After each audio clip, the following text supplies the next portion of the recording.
Well, good afternoon. We are just beginning at the beginning of the last part of the session. Well, I will present myself. My name is Alba. I'm the international bed manager in Affinity. And first of all, thanks to Vedma to organize this session. And just I will take the advantage of this event to talk or to share with you the role of the nutrition in derma cases, especially all the our products that we have that we are sure that can you give you a good support for all the diseases that we have been seeing today. So first of all, I would like to share with you the products that are the support for derma problems in dogs. So as you can see here, we have several options. We have the hypoallergenic product that even Luis told you in the morning. Also, we have atopic product. Atopic product is the one that we will see that it's the good product for atopic dermatitis. And we have a topic for mini dogs and a topic for medium maxi dogs. And in the case for medium and maxi dogs, we have the option of trout. And also we have the option with rabbit. And in the case of the rabbit, it's a product without cereals. So we have several options for those dogs that have atopic dermatitis and we want to give them a special nutrition. We also have the wet diet that it's quite new from last September. And also we have what we call supplement that's called Derma Forte, that in this case it's for those dogs that they are eating another food, but because several reasons, but we want to give them this extra support to try to control the atopic dermatitis. So, well, I will not say anything about the pathologies because I think that we have seen almost everything with UEs, but why we have so many products or we have so many pet food for dogs with atopic dermatitis? It's because atopic dermatitis, we know that it's a disease with a high prevalence, especially in some breeds like Dalmatian, Bulldog, etc., etc. So why or what do we have to take into account when we develop this kind of food for this kind of dogs? First of all, what we want is not to solve the disease. We have seen that the complexity is too high, but at least we want to maintain control these dogs at mid and long term, and if we can, if it's possible, only with the nutrition, the right nutrition. So that's why the main objective of these products are, first of all, to try to reduce the allergens that they contain. So you will see that they don't contain chicken, for example. We know that chicken is one of the ingredients with the highest probability to develop allergies. So that's why the source of protein is, in this case, trout or rabbit, completely different from let's say, the normal products. Also, we will try with the nutrition to improve the skin barrier. So it's possible just with the food, try to solve this skin that it's somehow damaged in atopic dermatitis. The third objective is to reduce the inflammation. So as you told you several times, increasing the omega-3 fatty acids, we can reduce the inflammation. So that's why these products, they have a percentage of omega-3 a little bit higher compared with maintenance products. And also, we also want to help the not only the epidermis, but also the dermis of this damaged skin. So that's why, as I said, we have two flavors. We have trout and potato as source of proteins in the case of atopic trout. And in this case, we have two different size of the kibbles for mini dogs and for medium and maxi dogs. And also we have for medium and maxi dogs what we call rabbit and peas, because it's the source of protein. It's rabbit, so it's quite special, this one. And this one also does not contain cereal. So there's vets that in front of these cases, they want to recommend to the client a no grain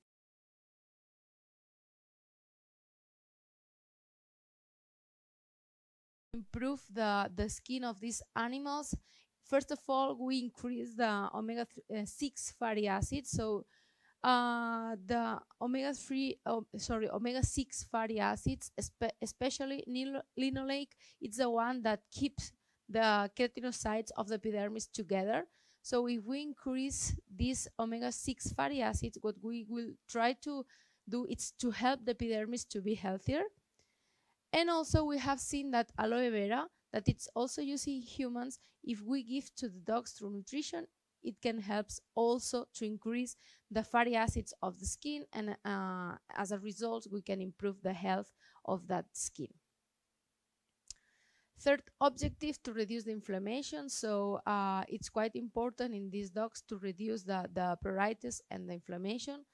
As I said, it's not to stop the pruritus we are seeing when dogs arrives to the clinics, but at least to mid-term and long-term, we will try to maintain this pruritus under control just with nutrition. Here, omega-3 fatty acids play the key role. So that's why if you compare the percentage of omega-3 fatty acids of a topic product to another one, this one will be higher. And also, as a special ingredient, we have also olive leaf extract, because we have seen that this ingredient can decrease the cytokine secretion. So it's another way to try to reduce the inflammation that these dogs are suffering. And finally, what it includes, it's collagen peptides. So as you know, the skin, it's not only epidermis, it also has the dermis, and in the dermis we have a lot of collagen. So the dermis is also damaged when a dog has atopic dermatitis. That's why we include also collagen in this product. So as you can see, it's a product or a nutrition really focus on dogs with atopic dermatitis, because sometimes some vets are asking us, can I give this product to a dog with food allergies? The answer could be yes, because it's not a bad food, but it's really specialized for dogs with atopic dermatitis. So I recommend you just use it for this kind of dogs. So at the end, as I said, for the first steps, we will have to use drugs for sure. But at the end, what we want is to try to reduce the drugs that we are giving to that dogs, and just control them through nutrition. So we did some trials. Obviously, we have some clients that we are following constantly, just to prove every day that everything is fine. So it's quite easy. So we did a trial just to comparing dogs with atopic dermatitis fit with a topic, and other ones with a commercial product. And what we evaluated was the skin lesions and the pruritus with different guidelines. The thing is that it's just to see that the number is decreasing. It means that the skin lesions and pruritus are improving. So here, when we take into account all dogs that we include in that trial, what we saw was that the dogs fit with atopic food, they needed less medication than the ones fit with normal food. So for us, it's quite important, because at the end, what we want is just try to give as less medication as we can to those dogs. Also, the skin lesions, for sure, they improve better if we give to those dogs a special nutrition, the thing that they need. So the skin lesions are decreasing better and faster when we are giving to those dogs the good nutrition. And the pruritus the same. So you can see here the pink bars that are those ones fed with the correct nutrition, that the pruritus was quite lower. So here we have a case that collaborated with us in that trial. So it was a dog that was fed with hypoallergenic product, but was not going really well. So at the end, what we did was to change to a topic product. And here you can see that the lesions on the skin were decreasing. It's a process that it's not really fast. So I think that it's quite important to explain to the client, to the pet parent, that nutrition it's not the solution for the instant, but at the end helps a lot to reduce the skin lesions, also the pruritus. So this dog in 3 weeks stopped the pruritus. So for us it's a success. For the pet parent it's really slow, 3 weeks. So that's why we have to explain him or her that we will need also medication, but that he or she has to be confident on us that he has to maintain the correct nutrition. And for us, the most important thing here was that we could stop the steroids at 2 weeks, and just we could maintain this dog with nutrition. So this is the final objective that we have with this kind of products. So you can see here the lesions that were improving. Obviously it was after 2 months, so that's why I'm saying that it's a long process. And at the end, just to summarize, I encourage you to use the correct product, not an hypoallergenic one. If I think that for those dogs it's better the atopic dermatitis product. So because at the end you could reduce the medication to these dogs. Related with that, we have been talking about dry products, but also we have the wet. Here, the idea of the nutrition is the same. So we want to maintain these dogs controlled in mid or long term. So this product has omega-3 fatty acids increase, omega-6 fatty acids increase.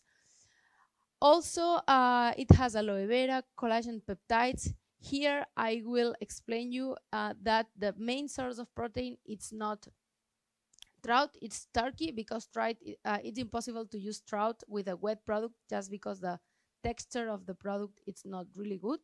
But you can mix perfectly with a dry product. So at the end, if you use this kind of wet products, because a lot of clients they don't want to use just wet products for the dogs, especially if they are really big. But at the end, you have the guidelines included in the wet products if you want to use just wet food, but also if you want to mix dry and wet food. This wet product, can be mixed with rabbit dry, but just take into account that this one it's with cereals. So if you are telling the customer, okay, I will give you an overeating product, it's better not to mix with the wet, because wet it has cereals. At the end, cereals are not bad, but it's just an idea that some clients want an overeating product. Sorry. We have also the supplements. Supplements are not a complete food, they are complementary, so the dog has to be fed with the normal food. But sometimes it's not possible to give a topic product. These dogs are eating another food, but then we can use this supplement to give this extra support to the skin. We have also different trials demonstrate that this supplement can also can also give this extra help to these animals, especially because it also contains omega-3 fatty acids, omega-6 fatty acids, and also it's important to say that all the protein is hydrolyzed, so it means that the protein is smaller and it reduces somehow the allergy that these dogs can develop in front of the food. Let's move now to the hypoallergenic. The hypoallergenic product is the one developed for food allergies. Here the question is in the other side. Sometimes we have a lot of clients that say, okay, I can give a hypoallergenic product for a atopic dog. Maybe, but at the end, why to use this one if we have another one that will be better for these atopic dogs? Hypoallergenic, it's the one that we called, you can remember that the only vegetarian product that we have, it's not, the idea it's not because it's vegetarian, but it does not have any source of animal protein, because at the end what we want with this kind of products is to reduce as much as we can the probability of allergy that these dogs develop. Sorry. So it has a unique source of protein that it's soya. As I said, there is no any source of animal protein, and moreover, this protein it's hydrolyzed.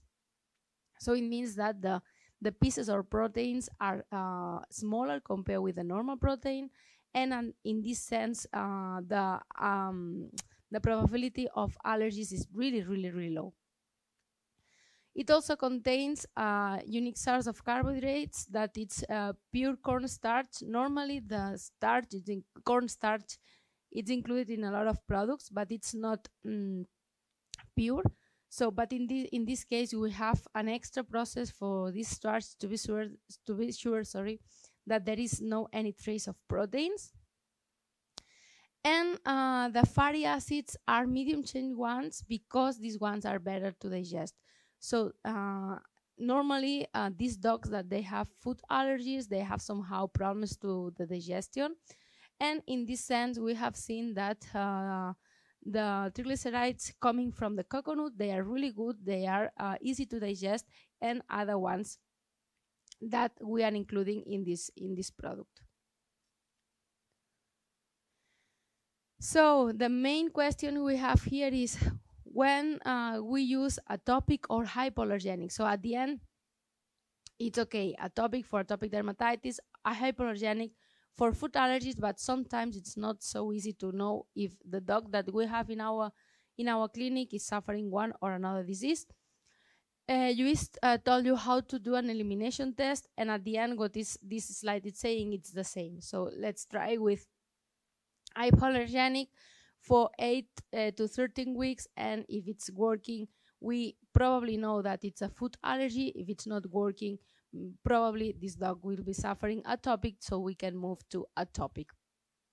Okay, so and if we start to use atopic and it's working, probably it will be atopic dermatitis. So it seems like it's not easy, but it's how we have to do, because it's the best option to know if the food is working or not. Here it's really important, as also we saw before, that we have to maintain the hypoallergenic diet at least for 8 to 13 weeks. So if the client comes to our clinics 2 weeks after, very frustrated, it's not working, just let's tell them that we have to wait, because it's nutrition, so it needs time to make some results. And if we move for cats, we have a hypoallergenic product too. In this case, it's the only one we have for cats. It has been a long time since we have until we have been able to develop this product, because sorry, because you know that cats are extremely how to say, selective when they are eating. So it's really, really difficult to develop a product with no animal protein for cats. So at the end, we'll have this one. It's quite new from this year, and it's the one that we recommend for cats with food allergies. The idea is the same than for dogs. We have hydrolyzed soy protein, so it's soya. It's not animal protein, sorry, and moreover, it's hydrolyzed. We have also purified cornstarch as the dog. So cornstarch is included in a lot of products, but here it's purified. That it means that it does not have protein traces, and also the fatty acids that are coming from coconut. And here just it's a trial that we need to check that for sure the cats with food allergies are safe in front of this kind of soya.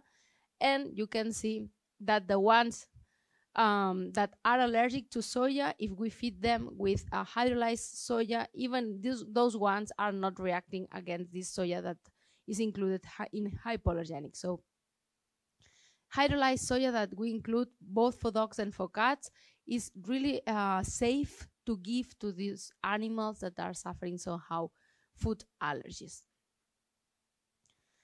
And here we have also this kind of information about which product do we have to use, because you will see now that Anna will present you very briefly all the portfolio we have.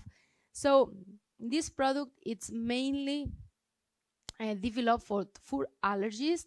So if the cat is not suffering a real food allergy, we have other products like a sensitive one or gastroenteric one that maybe could be better, because if the cat is not suffering a food allergy, why do we have to use it?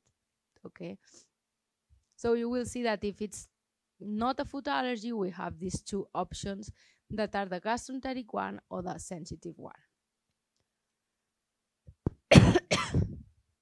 And finally, just to mention you, Beds and Clinics, I don't know if you know that website. Have you seen it before? No? This is the website we have for beds. So here you can find a lot of technical information. Here you have the link to the website. Sorry. So at the end, you will go to the website, then you can find a lot of free materials that you can read or download. So you will see this image when you go to the website. First of all, you will see a lot of articles that are free. You can read them. They are not about all of them about nutrition. We are talking about different diseases, different pathologies, and every week we are updating this information. Also, we have what we call the resource center, where you can find some PDFs that you can download from the website, including, for example, this information that we have seen in this presentation. It's free. The website will ask you for your address, but to send to your email address this information, but it's completely free. And also we organize some webinars, normally one every 3 months.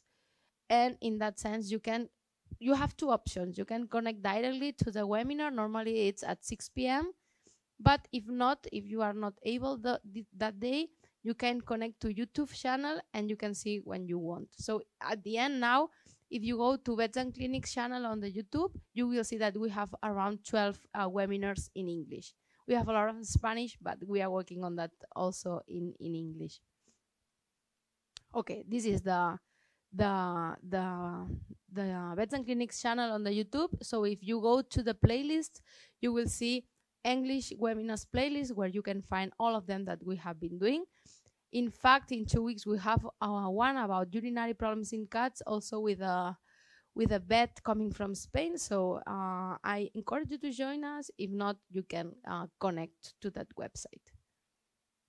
And that's all. It has been really short, but if you have questions, we can discuss now. We have a brief presentation now, or at the end we will be here. So yeah.